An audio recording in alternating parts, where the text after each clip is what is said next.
25 mars, 1 Samuel, chapitre 19, chapitre 20, chapitre 21. Saül parla à Jonathan, son fils, et à tous ses serviteurs de faire mourir David. Mais Jonathan, fils de Saül, qui avait une grande affection pour David, l'en informa et lui dit : « Saül, mon père, cherche à te faire mourir. Sois donc sur tes gardes. Demain matin, reste dans un lieu retiré et cache-toi.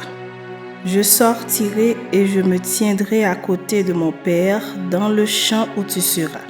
Je parlerai de toi à mon père, je verrai ce qu'il dira et je te le rapporterai. » Jonathan parla favorablement de David à Saül, son père. « Que le roi, dit-il, ne commette pas un péché à l'égard de son serviteur David, car il n'en a point commis envers toi. Au contraire, il a agi pour ton bien.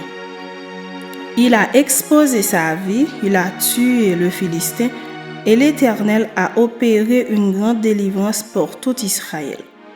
Tu l'as vu et tu t'en es réjoui. Pourquoi pécherais-tu contre le sang innocent et ferais-tu sans raison mourir David ?» Saül écouta la voix de Jonathan et il jura disant : « L'Éternel est vivant, David ne mourra pas. » Jonathan appela David et lui rapporta toutes ces paroles. Puis il l'amena auprès de Saül en présence de qui David fut comme auparavant. La guerre continuait. David marcha contre les Philistins et se battit avec eux. Il leur fit éprouver une grande défaite et ils s'enfuirent devant lui. Alors le mauvais esprit de l'Éternel fut sur Saül, qui était assis dans sa maison, sa lance à la main. David jouait et Saül voulut le frapper avec sa lance contre la paroi. Mais David se détourna de lui et Saül frappa de sa lance la paroi. David prit la fuite et s'échappa pendant la nuit. Saül envoya des gens vers la maison de David pour le garder et le faire mourir au matin. Mais Michal, femme de David, l'en informa et lui dit : « Si tu ne te sauves pas cette nuit, demain tu es mort. » Elle le fit descendre par la fenêtre et David s'en alla et s'enfuit. C'est ainsi qu'il échappa. Ensuite, Michal prit le téraphim qu'elle plaça dans le lit. Elle mit une peau de chèvre à son chevet et elle l'enveloppa d'une couverture. Lorsque Saül envoya des gens pour prendre David, elle dit : « Il est malade. » Saül les renvoya pour qu'ils le vissent et il dit : « Apportez-le-moi dans son lit afin que je le fasse mourir. » Ces gens revinrent et voici le téraphim était dans le lit et un pot de chèvre à son chevet. Saül dit à Michal : « Pourquoi m'as-tu trompé de la sorte et as-tu laissé partir mon ennemi qui s'est échappé ?»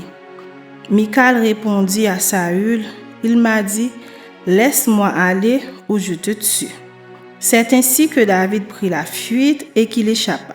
Il se rendit auprès de Samuel à Rama et lui raconta tout ce que Saül lui avait fait.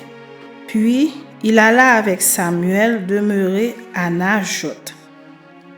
On le rapporta à Saül en disant : « Voici David est à Najoth près de Rama. » Saül envoya des gens pour prendre David.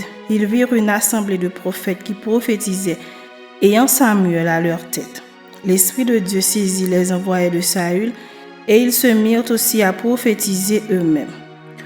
On en fit rapport à Saül qui envoya d'autres gens et eux aussi prophétisèrent. Il en envoya encore pour la 3e fois et ils prophétisèrent également. Alors Saül alla lui-même à Rama. Arrivé à la grande citerne qui est à Séco, il demanda : « Où sont Samuel et David ?» On lui répondit : « Ils sont à Najoth près de Rama. » Et il se dirigea vers Najoth près de Rama.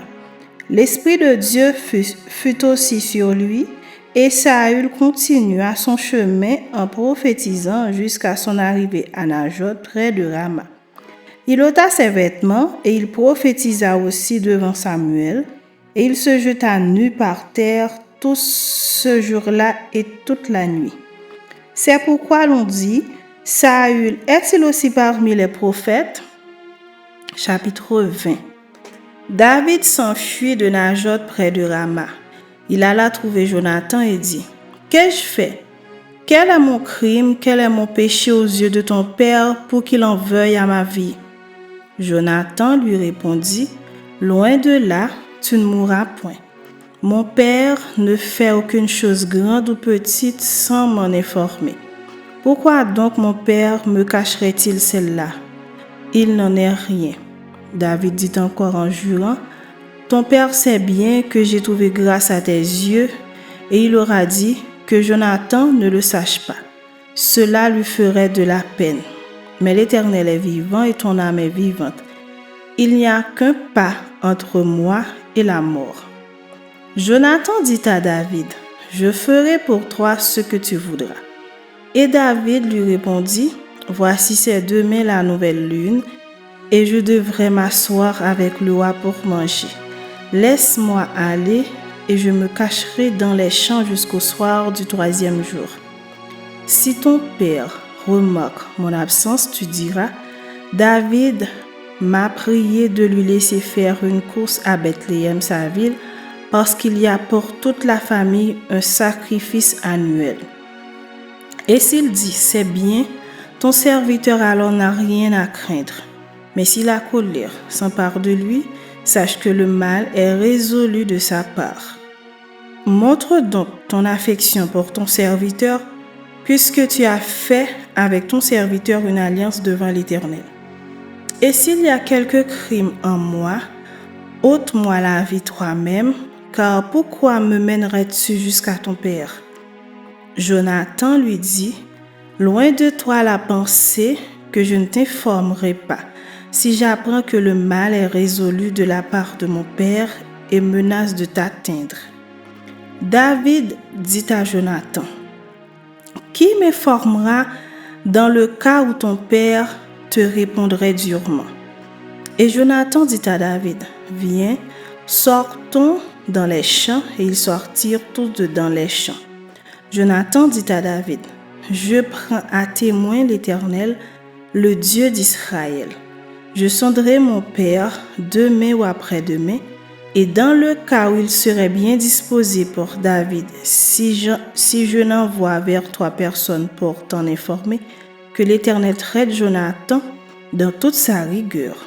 Dans le cas où mon père trouverait bon de te faire du mal, je t'informerai aussi et je te laisserai partir afin que tu t'en ailles en paix. Et que l'Éternel soit avec toi comme il a été avec mon père. Si je dois vivre encore, veuille user envers moi de la bonté de l'Éternel. Et si je meurs, ne retire jamais ta bonté envers ma maison, pas même lorsque l'Éternel retranchera chacun des ennemis de David de dessus la face de la terre. Car Jonathan a fait alliance avec la maison de David, que l'Éternel tire vengeance des ennemis de David. Jonathan protesta encore auprès de David de son affection pour lui, car il l'aimait comme son âme. Jonathan lui dit, « C'est demain la nouvelle lune, on remarquera ton absence car ta place sera vide. Tu descendras le 3e jour jusqu'au fond du lieu où tu t'étais caché le jour de l'affaire et tu resteras près de la pierre des ailes. Je tirerai 3 flèches du côté de la pierre comme si je visais un bœuf. Et voici, j'enverrai un jeune homme et je lui dirai, va, trouve les flèches. Si je lui dis, voici les flèches sont en deçà de toi, prends-les, alors viens, car il y a paix pour toi et tu n'as rien à craindre, l'Éternel est vivant. Mais si je dis au jeune homme, voici les flèches sont au-delà de toi, alors va-t'en, car l'Éternel te renvoie. L'Éternel est à jamais témoin de la parole que nous nous sommes donnée l'un à l'autre. David se cacha dans les champs. C'était la nouvelle lune. et le roi prit place au festin pour manger. Le roi s'assit, comme à l'ordinaire, sur son siège. Contre la paroi, Jonathan se leva et Abner s'assit à côté de Saül. Mais la place de David resta vide. Saül ne dit rien ce jour-là, car, pensa-t-il, c'est par hasard, il n'est pas pur, certainement il n'est pas pur. Le lendemain, second jour de la nouvelle lune, la place de David était encore vide. Et Saül dit à Jonathan, son fils, « Pourquoi le fils d'Isaïe n'a-t-il pas paru au repas ni hier, ni aujourd'hui ?» Jonathan répondit à Saül, « David m'a demandé la permission d'aller à Bethléem. Il a dit, « Laisse-moi aller, je te prie, car nous avons dans la ville un sacrifice de famille et mon frère me l'a fait savoir. Si donc j'ai trouvé grâce à tes yeux, permets que j'aille en hâte voir mes frères. » C'est pour cela qu'il n'est point venu à la table du roi. Alors la colère de Saül s'enflamma contre Jonathan et lui dit, « Fils pervers et rebelle, sais-je pas que tu as pour ami le fils d'Isaïe, à ta honte et à la honte de ta mère? Car aussi longtemps que le fils d'Isaïe sera vivant sur la terre, il n'y aura point de sécurité ni pour toi ni pour ta royauté. Et maintenant, envoie le chercher et qu'on me l'amène, car il est digne de mort. » Jonathan répondit à Saül, son père, et lui dit, « Pourquoi le ferait-on mourir? Qu'a-t-il fait? » Et Saül dirigea sa lance contre lui pour le frapper. Jonathan comprit que c'était chose résolue chez son père que de faire mourir David. Il se leva de table dans une ardente colère et ne participa point au repas le second jour de la nouvelle lune, car il était affligé à cause de David parce que son père l'avait outragé. Le lendemain matin, Jonathan alla dans les champs au lieu convenu avec David et il était accompagné d'un petit garçon. Il lui dit, « Cours, trouve les flèches que je vais tirer. » Le garçon courut et Jonathan tira une flèche qui le dépassa. Lorsqu'il arriva au lieu où était la flèche que Jonathan avait tirée, Jonathan cria derrière lui, « La flèche n'est-elle pas plus loin que 3 ?» Il lui cria encore, « Vite, hâte-toi, ne t'arrête pas. » Et le garçon de Jonathan ramassa les flèches et revint vers son maître. Le garçon ne savait rien, Jonathan et David seuls comprenaient la chose. Jonathan remit ses armes à son garçon et lui dit, « Va, porte-les à la ville. » Après le départ du garçon, David se leva du côté du midi, puis se jeta le visage contre terre et se prosterna 3 fois. Les 2 amis s'embrassèrent et pleurèrent ensemble. David surtout fondit en larmes. Et Jonathan dit à David, « Va en paix maintenant que nous avons juré l'un et l'autre au nom de l'Éternel en disant, que l'Éternel soit à jamais entre moi et toi, entre ma postérité et ta postérité. » David se leva et s'en alla, et Jonathan rentra dans la ville.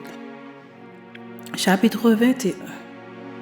David se rendit à Nob vers le sacrificateur Achimélec, qui accourut effrayé au-devant de lui et lui dit, « Pourquoi es-tu seul et n'y a-t-il personne avec toi? » David répondit au sacrificateur Achimélec, « Le roi m'a donné un ordre et m'a dit que personne ne sache rien de l'affaire pour laquelle je t'envoie et de l'ordre que je t'ai donné. J'ai fixé un rendez-vous à mes gens. Maintenant, qu'as-tu sous la main? Donne-moi 5 pains ou ce qui se trouvera. » Le sacrificateur répondit à David, « Je n'ai pas de pain ordinaire sous la main, mais il y a du pain consacré. Si du moins tes gens se sont abstenus de femmes. » David répondit au sacrificateur, « Nous nous sommes abstenus de femmes depuis 3 jours que je suis parti, et tous mes gens sont purs. D'ailleurs, si c'est là un acte profane, il sera certainement aujourd'hui sanctifié par celui qui en sera l'instrument. » Alors le sacrificateur lui donna du pain consacré, car il n'y avait là d'autre pain que du pain de proposition qu'on avait ôté de devant l'Éternel pour le remplacer par du pain chaud au moment où l'on avait pris. Là, ce même jour, un homme d'entre les serviteurs de Saül se trouvait enfermé devant l'Éternel. C'était un Édomite nommé Doeg, chef des bergers de Saül. David dit à Achimélec, « N'as-tu pas sous la main une lance ou une épée? Car je n'ai pris avec moi ni mon épée ni mes armes, parce que l'ordre du roi était pressant. » Le sacrificateur répondit, « Voici l'épée de Goliath, le Philistin que tu as tué dans la vallée des Térébintes. Elle est enveloppée dans un drap derrière l'éphod. Si tu veux la prendre, prends-la, car il n'y en a pas d'autre ici. » Et David dit, « Il n'y en a point de pareil, donne-la-moi. » David se leva et s'enfuit le même jour, loin de Saül. Il arriva chez Achish, roi de Gath. Les serviteurs d'Achish lui dirent, « N'est-ce pas là David, roi du pays? N'est-ce pas celui pour qui l'on chantait en dansant? Saül a frappé 5 000 et David ses 10 000. » David prit à cœur ces paroles et il eut une grande crainte d'Achish, roi de Gath. Il se montra comme fou à leurs yeux et fit devant eux des extravagances. Il faisait des marques sur les battants des portes et il laissait couler sa salive sur sa barbe. Achish dit à ses serviteurs, « Vous voyez bien que cet homme a perdu la raison. Pourquoi me l'amenez-vous? Est-ce que je manque de fou pour que vous m'ameniez celui-ci et me rendiez témoin de ses extravagances? Faut-il qu'il entre dans ma maison? »